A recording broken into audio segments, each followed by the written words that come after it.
फिर्ता ल्याएको संसद आफैले चल्न नदिने, आफै बहिष्कार गर्ने,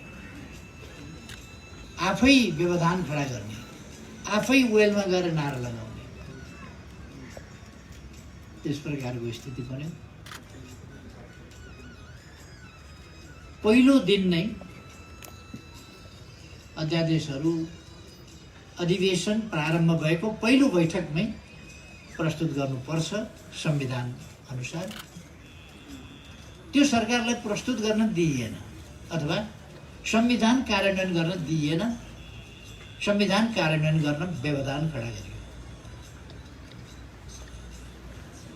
कार्यसूची बदलेर सभामुखजीले मन्त्रीजी एकछिन पक्नुहोस्, एकछिन चुप लाग्नुहोस् भनेर मन्त्रीलाई रोकेर पछि एकछिन स्थगित भनेर फेरि एकछिन पछि अर्को दिनलाई सर्यो भनेर संविधानले पहिलो दिन नै पेश गर्नुपर्ने संवैधानिक दायित्व पनि त्यो सरकारले पुरा गर्न पाएन। सरकार त्यसबाट वञ्चित गरियो बलजफ्ती। त्यसमा संविधानको कार्यान्वयन प्रति सभामुखजीको जुन प्रतिबद्धता रहनु पर्थ्यो, संविधानको कार्यान्वयन प्रति उहाँको जुन कर्तव्य थियो, त्यसभन्दा पर भिन्न प्रकारका सहमति, आजकल एउटा शब्द छ नि सेटिङ भन्ने, भिन्न प्रकारका सेटिङबाट संविधानको कार्यान्वयन हुन नदिनु, अझ एसिड आक्रमणको विरुद्ध त्यो पर्खिरहन नमिल्ने कडा कानुन ल्याउनु पर्ने, एसिड पीडितहरूको माग, सम्पूर्ण महिला समुदायको माग, सम्पूर्ण सचेत समुदायको माग र रेपकेस जस्ता कुराहरूलाई नियन्त्रण गर्न कडा कानुन ल्याउनु पर्ने तत्काल त्यो माग र संसदबाट कानुन ल्याएर त्यो प्रक्रियाबाट जाँदाखेरि धेरै ढिलो हुने र थुप्रै दुर्घटनाको शिकार हुनुपर्ने जस्ता कुरा भएको हुनाले तुरुन्तै गर्नुपर्ने कुरालाई ध्यानमा राखेर अत्यावश्यक अध्यादेश ल्याइएको थियो। एसिड आक्रमण गर्ने दोषीहरू, अपराधीहरूलाई तत्काल कडा कारवाही गर्ने लगायतका विषयहरू त्यसमा समेटिएका थिए। तर त्यो पेश गर्न दिएन संसदमा भनेपछि संसदलाई कति प्रभावकारी, कति कामकाजी बनाउन खोजिएको छ भन्ने कुरा त्यसबाट स्पष्ट हुन्छ। संसदलाई निष्प्रभावी बनाउने चेष्टा भएको छ। त्यतापट्टि पनि नजाउँ। हाम्रो प्रयास छ संसदलाई देश र जनताका हितका निम्ति काम गर्ने थलो बनाउँ, देशका बारेमा चिन्ता गर्ने थलो बनाउँ, संसदलाई जनताका समस्यामा छलफल गरेर समाधान दिने थलो बनाऊ। संसदलाई स्वार्थको खिचातानीको थलो होइन, दलीय र गुटगत खिचातानीको थलो होइन। संसदलाई देश र जनताका हितका निम्ति काम गर्ने थलो बनाऊ, विकासको बारेमा छलफल गर्ने थलो बनाऊ, जनतालाई सेवा सुविधा पुर्याउने सम्बन्धमा छलफल गर्ने थलो बनाऊ, सामाजिक न्याय र समानताका सन्दर्भमा त्यस दिशामा काम गर्ने थलो बनाऊ, जनताका मागहरूलाई सम्बोधन गर्ने थलो बनाऊ। हाम्रो प्रयास त्यो रहिआएको थियो, रहिआएको छ र रहनेछ। हामी त्यस प्रयासमा छौँ। तर संसदलाई त्यसरी चलाउन दिइएको छैन र चलाइएको छैन। अब पार्टीहरू एक ढङ्गले पार्टी फुटाइएको थियो,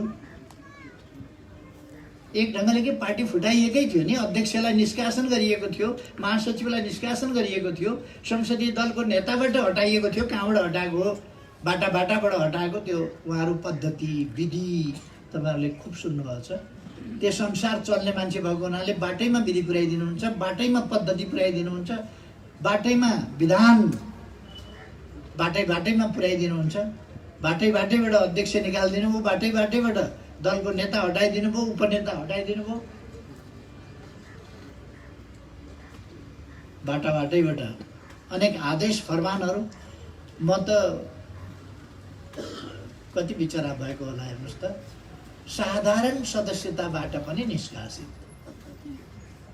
तपाईँहरू त कमसेकम पार्टी सदस्य त हुनुहुन्छ होला। म त साधारण सदस्यताबाट पनि निष्कासित, बाटैको विधि पद्धति अनुसार। देवकोटाको कविता अनुसार भन्ने हो भने जङ्गलको राज। लक्ष्मीप्रसाद देवकोटाले उहिले एउटा कविता लेखेका थिए, जङ्गलको राज। यो जङ्गलको राज चलाउने, विधि पद्धतिका कुरा गर्ने, लोकतन्त्र र लोकतान्त्रिक मूल्य मान्यता प्रक्रिया विधि पद्धति नियम कानुन देशको संविधान केहीको कुनै मतलब छैन। अहंकार स्वेच्छाचारिता। अब पार्टी आफ्नो हिजो 75 जेठ 3 भन्दा अगाडिको स्थितिमा फर्क्यो भनेपछि पनि केही मानिसहरू छुट्टै बेला छुट्टै बैठक गरिरहेका छन्, न्यु खोजिरहेका छन्। 7 गते फेरि केन्द्रीय कमिटीको बैठक बोलाइएको छ।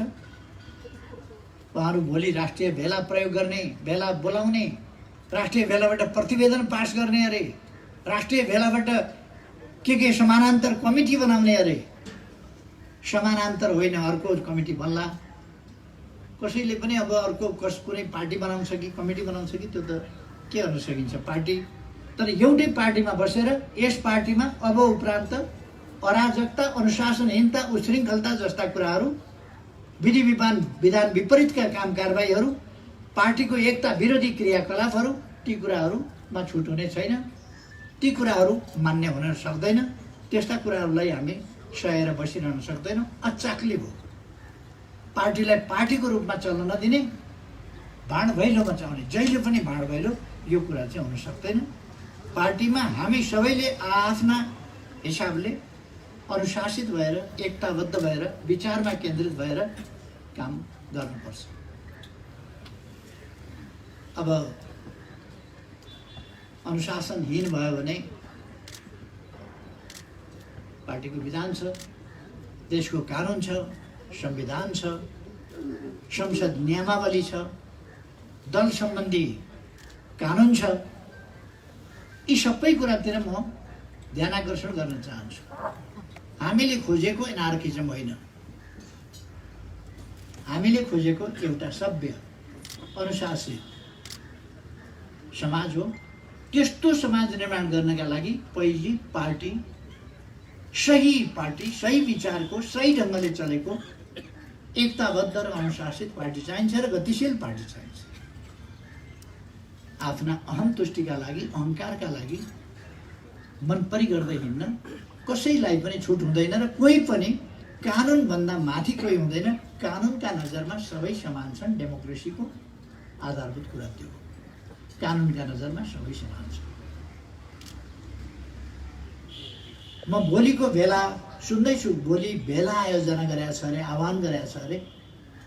नेकपा एमालेसँग आबद्ध सम्बद्ध कोही नेता वा कार्यकर्ता गुटगत भेला नगर्न, नगराउन, त्यस्ता भेलामा सरिक नहुन, त्यस्ता भेलामा नजान, त्यस्ता भेलामा सहभागी नहुन म सम्पूर्ण कार्यकर्ताहरूलाई, नेता कार्यकर्ताहरूलाई सजग सचेत गराउन चाहन्छु। पार्टी एकताको पक्षमा बस्न आग्रह गर्न चाहन्छु र त्यस्ता गुटगत भेलाहरूमा सरिक नहुन म तमाम कार्यकर्ताहरूलाई पनि आग्रह गर्न चाहन्छु। यस पार्टीमा कसैमाथि अन्याय हुँदैन। ठुल्ठुला अपराध भएका छन्, तर पनि एउटा हामीले फराकिलो हृदय लिएका छौँ, लिन्छौँ फेरि पनि। एकदम अपराध गर्नेहरूलाई पनि स्वागत छ त म भन्दिनँ, तर स्वीकार्छौँ। हामी पार्टीमा आउन पाइन्छ, काम गर्न पाइन्छ, आलोचना गर्नुपर्छ, आत्मालोचना गर्नुपर्छ, सचिएर काम गर्नुपर्छ। हामी स्वीकार्छौँ। तर फेरि उही धन्दा उही सिलसिला त्यो चाहिँ चल्दैन। हिजोकै चाहिँ तमासा बनाउने, घसाइ गर्ने अनि सञ्चार माध्यमहरूलाई खेती दिने, बिजनेस दिने, के विषयमा आज कलम चलाउँ होला भनिराखेका बेला फलानु गुटको बेला फलान ठाउँमा आदि कुराहरू समाचारमा त्यो खालको कुराहरू हुन सक्दैन। तर आज हाम्रो सन्दर्भ यो होइन। त्यसकारण मैले यो बाइ द वे भन्छ नि, बाइ द वे मात्रै यति चर्चा गरेको। यो हाम्रो सन्दर्भ आजको होइन। आज त चियापानको कुरा हो। एक थरी अनुहारका साथीहरू चियापानमा देखिनु भएन। हिजो बेलुका मैले सुने बैठक बसेर निर्णय गर्नुभयो अरे पार्टीको चियापानमा नजाने। कसका चियापानमा चाहिँ भाइ जानुहुन्छ, पाए जानुहुन्छ? पार्टी अध्यक्षको, प्रधानमन्त्रीको निमन्त्रणामा नजाने कसको निम्ता पाए जानुहुन्छ? हुन त सबैलाई थाहा छ, तर नभन्नु। थाहा त सबैलाई थाहा छ नि कसको निम्ता पाए जानुहुन्छ। एक थरी मान्छेहरूको अनुहार, एक थरी अनुहारहरू देखिएन आज। राम्रो लक्षण होइन। कुनै कारणवश आउन भ्याउनु भएन होला भन्ने म ठान्छु। उहाँहरूले त्यस्तो निर्णय गर्नुभयो भनेको कुरा होइन होला भन्ने म ठान्छु। अझै केही समय बाँकी छ। भोलिको बेला गर्नुहुन्छ कि गर्नुहुन्न उहाँहरू र कति तमासा गर्नुहुन्छ त्यो चाहिँ एक नजर चाहिँ त्यता राखिनेछ। र पार्टीलाई धम्क्याएर घुर्क्याएर ठेगान लाउँछु भन्ने सोचेको छ भने त्यस्तो होइन। पार्टी विधि विधान अनुसार र तरिका अनुसार चल्छ। नचाहिने कुराहरूका अगाडि लत्रिने कुरा छैन। सत्यसँग नलड्ने, न्यु खोजाहरूसँग नजुड्ने हाम्रो नीति त्यही। सत्यसँग हामी लड्दैन, बेठी गर्नेहरूसँग जुट्दैन। आज सदन पनि छ, त्यसकारण हामीले धेरै ढिलो पनि गर्नुभएको छैन। भेटघाट साथीहरूसँग भयो, धेरै खुसी लागेको छ। हामीले पार्टीलाई, आन्दोलनलाई, संसदलाई अत्यन्तै मर्यादित, अनुशासित, हाम्रो भूमिका सदैव सकारात्मक, देश र जनताको हितप्रति, लोकतन्त्रप्रति, लोकतान्त्रिक अभ्यास र आचरणप्रति हामी समर्पित भएर त्यस अनुसारको मात्रै आचरण गर्छौँ। कसैले हामीलाई बकाएर आवेश उत्तेजनामा ल्याउन खोज्यो भने पनि हामी आवेश उत्तेजनामा जाँदैन। हामी संयम, गम्भीर, देश र जनतालाई मन मस्तिष्कमा राखेर हामी अगाडि बढ्छौँ। त्यसकारण हाम्रा काम कारबाही कसैप्रति वैरभावयुक्त पनि हुँदैनन्, अहङ्कारी र उद्दण्ड पनि हुँदैन, लाचार पनि हुँदैनन्। फेरि हामी सही ढङ्गले मात्रै अगाडि बढ्छौँ। जे होस्, साथीहरू छोटो समयको निम्तामा सरिक भइदिनु हो। म सबै साथीहरूलाई हार्दिक धन्यवाद भन्न चाहन्छु, खुसी व्यक्त गर्न चाहन्छु। र मैले भने जस्तै हाम्रो भूमिका विचार केन्द्रित, अनुशासित, सङ्गठित र गतिशील हुन्छ। त्यस भूमिकाका लागि हामी तयार भएर अगाडि बढ्नेछौँ। म नेताजीहरू लगायत सबै साथीहरूलाई फेरि एकपल्ट हार्दिक धन्यवाद भन्न चाहन्छु। सबैमा धेरै धेरै शुभकामना भन्न चाहन्छु। धन्यवाद।